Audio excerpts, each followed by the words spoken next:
di Florata pagi ini mendengar, selamat pagi, selamat bergabung untuk Anda yang baru saja tune in dengan kami, program 1 RRI ND. Kita masuk ke sesi wawancara. Pagi ini ada beberapa topik yang akan kami hadirkan untuk Anda. Salah satunya terkait dengan Presiden Jokowi yang hari ini datang lagi ke Labuan Bajo dan gabungan TNI Polri menyiapkan pengamanan VVIP.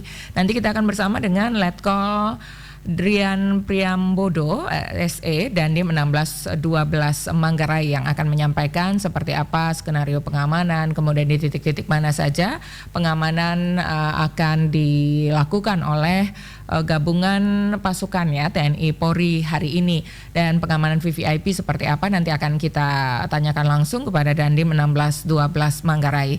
Dan juga informasi terkait dengan warga yang diminta melapor jika dipungut iuran tambahan saat berobat. Untuk mengetahui informasi ini pendengar, kami sudah terhubung dengan Kepala BPJS Kesehatan Cabang ND, Nara Grace BR Ginting yang sudah bersama dengan Pro 1 RRI. Dari Jalan Durian nomor 1 ND, Anda mendengarkan RRI Pro 1 ND, kanal informasi dan inspirasi. Bu Nara, selamat pagi. Selamat pagi Ibu. Salam sehat Ibu. Apa kabar? Iya. Kabar baik. Sehat. Mudah-mudahan Ibu juga sehat, baik-baik ya. Iya, puji Tuhan baik. Baik, Ibu, terkait dengan warga yang diminta melapor jika dipungut iuran tambahan saat berobat, yang dimaksud dengan iuran tambahan ini seperti apa yang bisa dilaporkan oleh masyarakat, Bu?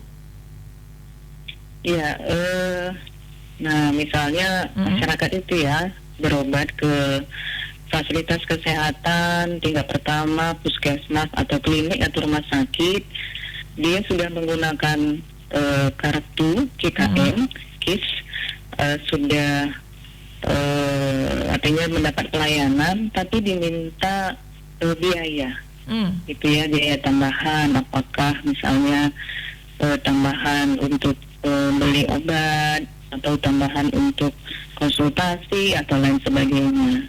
Begitu maksudnya. Oke, yang di luar aturan namun mungkin belum dipahami oleh masyarakat begitu ya Bu Nara ya? Iya, okay. Ada beberapa kasus yang kita temui, masyarakat yang diminta membayar uang tambahan ya. Okay. Jadi misalnya ada juga masyarakat yang tidak tahu ataupun belum mengerti prosedur yang harus mereka jalani. Ada juga seperti itu. Ada ya juga yang sudah mengikuti aturan prosedur yang ada, tapi masih juga diminta biaya tambahan. Oke. Ya. Ini sudah adakah laporan atau mungkin temuan dari BPJS sendiri ya selama ini yang pernah terjadi di Kabupaten ND, kasus-kasus semacam yang Ibu sampaikan tadi di awal? Kita sampaikan kasus-kasus yang kita temui tidak hanya di ND, artinya menjadi pengalaman ya kepada masyarakat juga. Misalnya ya ada masyarakat yang langsung datang ke rumah sakit, ya kondisinya bukan gawat darurat, tanpa melalui fasilitas kesehatan tingkat pertama, puskesmas ataupun dokter praktek, ya datang langsung. Tidak ada rujukan begitu benar ya? Iya, tanpa ada rujukan. Sebenarnya rujukan ini diperlukan ketika fasilitas kesehatan tingkat pertama itu tidak mampu menangani di Vaskes, begitu. Jadi kan alurnya masyarakat datang ke Vaskes tingkat pertama, baru ditangani di sana. Kalau tidak mampu ditangani sesuai dengan kompetensi yang ada atau sarana prasarana, dirujuk ke rumah sakit. Namun ada kalau kasus gawat darurat itu boleh langsung ke rumah sakit ya tanpa rujukan.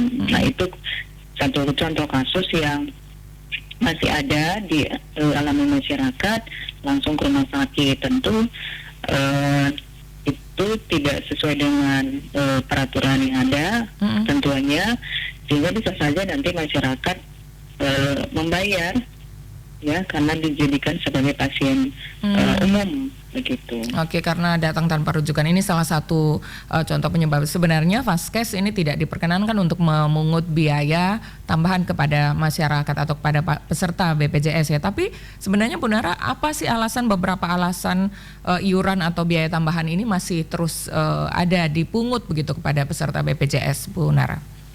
Ya, jadi ada juga yang misalnya peserta itu ingin naik kelas. Oke. Ya, kalau yang naik kelas ini misalnya dirawat inap di rumah sakit, kalau permintaan naik kelas ini memang ada selisih.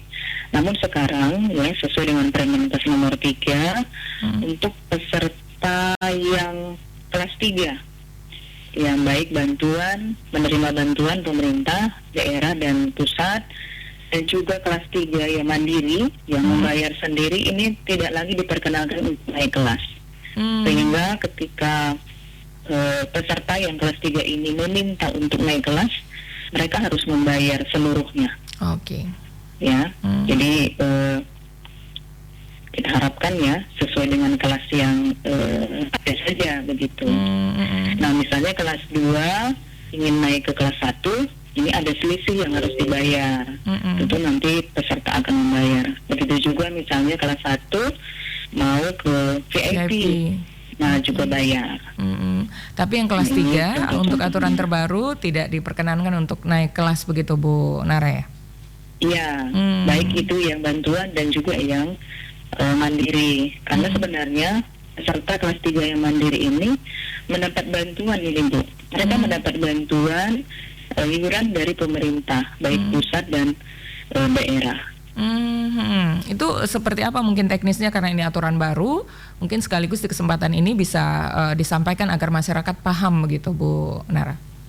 Iya, jadi supaya masyarakat ya tidak dikenakan iur biaya ataupun biaya tambahan di rumah sakit, itu harapan kita ya. Yang pertama tentu pastikan dulu kartunya aktif ya, kartunya aktif, lalu ikuti prosedur pelayanan yang ada, yaitu dalam keadaan bukan gawat darurat itu dari tingkat pertama dulu, puskesmas atau klinik atau dokter, baru nanti ke rumah sakit bila diperlukan. Lalu kalau rawat inap itu sebaiknya ya dirawat sesuai dengan kelas rawat yang dimiliki oleh masing-masing peserta yang menjadi haknya, gitu ya. Dan juga tidak meminta, misalnya minta obat yang paten begitu ya. Ada kadang permintaan seperti itu. Saya menggunakan obat yang paten gitu, atau saya ada tambahan ya, minta tambahan suplemen vitamin ataupun tindakan medis yang tidak diperlukan. Jadi sesuai dengan anjuran dokter saja ya. Dan juga dirawat itu sesuai dengan kelas rumah sakit yang peserta atau pasien miliki. Itu sih harapan kita supaya tidak ada tambahan ya biaya yang diminta di rumah sakit. Oke. Ya, Ibu, jika misalnya pasien atau peserta BPJS ini kemudian menemukan indikasi mereka ini dipungut biaya, tidak diterapkan aturan yang sesuai dengan yang berlaku, mereka bisa melaporkan aduan ini, keluhan ini ke mana, Ibu? Iya, jika yang tadi yang kita sampaikan sudah diikuti, ada ditemukan misalnya rumah sakit atau fasilitas kesehatan meminta gitu. Jadi kalau ada seperti itu sebelumnya, kalau bisa sebelum dibayar ya, itu dicari dulu informasi ataupun dilaporkan. Yang pertama itu di setiap rumah sakit ya, di wilayah kita itu kita sudah menempelkan ya papan informasi, ada foto bahkan petugas kita yang siap untuk menerima keluhan ya pasien. Nah itu kita buat di loket pendaftaran juga ada, di loket GD ada, di rawat inap juga ada. Jadi ada petugas BPJS 1 dan juga petugas rumah sakit yang menjadi petugas untuk menangani informasi ataupun keluhan. Ada juga nomor telepon atau WA-nya. Itu silakan dihubungi, silakan dilaporkan. Itu di setiap rumah sakit ada, Ibu. Setiap rumah sakit ada kita tempel. Dan sebaiknya Yang sebelum kedua, dibayarkan begitu Ibu ya? Iya, sebelum Oke. dibayarkan. Baik. Ya. Yang kedua, boleh melapor ke petugas kita di kantor, ataupun bisa juga melapor atau menelepon ke care center 165, ya, langsung 165, atau juga boleh di aplikasi lapor atau di website BPJS Kesehatan. Nah, jadi silakan ya sebelum dibayarkan dilapor, ataupun kalau sudah ya, ada kadang kan ya keluarga yang tidak tahu langsung membayarkan, itu sama juga silakan dilapor. Artinya kalau nanti pembayaran itu memang tidak sesuai, ya tentu kita akan minta pengembalian dari rumah sakit. Tetapi misalnya tadi ya, karena memang kita minta naik kelas ya, atau minta obat yang di luar ya dari yang sudah ditentukan, nah itu tentu menjadi risiko dari peserta. Oke. Ya. Jadi kalau selama peserta mengikuti prosedur yang berlaku, tindakan medis yang dilakukan dokter berdasarkan indikasi medis yang jelas, maka ini sudah pasti biayanya dapat ditanggung oleh BPJS Kesehatan begitu Ibu ya? Iya, Baik, betul. terima kasih Bu waktunya bersama dengan Pro 1 RRI pagi ini. Mudah-mudahan peserta BPJS yang juga pendengar RRI yang sedang mendengarkan ini bisa lebih paham lagi aturan yang sedang berlaku, sehingga tidak ada timbul kesalahpahaman apalagi kerugian yang disebabkan ketidakpahaman aturan-aturan yang berlaku begitu Bu Nara ya? Iya, Baik. betul Ibu. Terima kasih. Baik, terima kasih Bu, selamat melanjutkan aktivitasnya pagi ini. Salam sehat. Terima kasih pagi. Ya.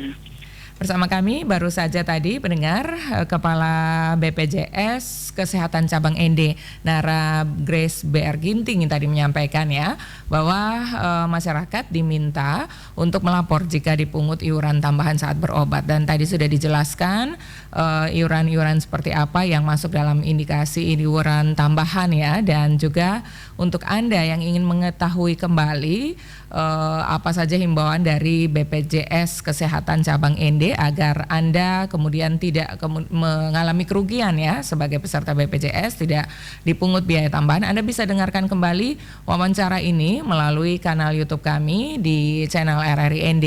Akan kami hadirkan kembali informasi selengkapnya untuk Anda.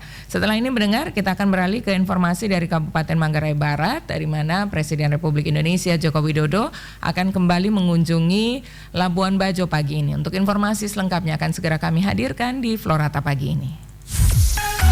Dari Jalan Durian nomor 1 ND, Anda mendengarkan RRI Pro 1 ND, kanal informasi dan inspirasi.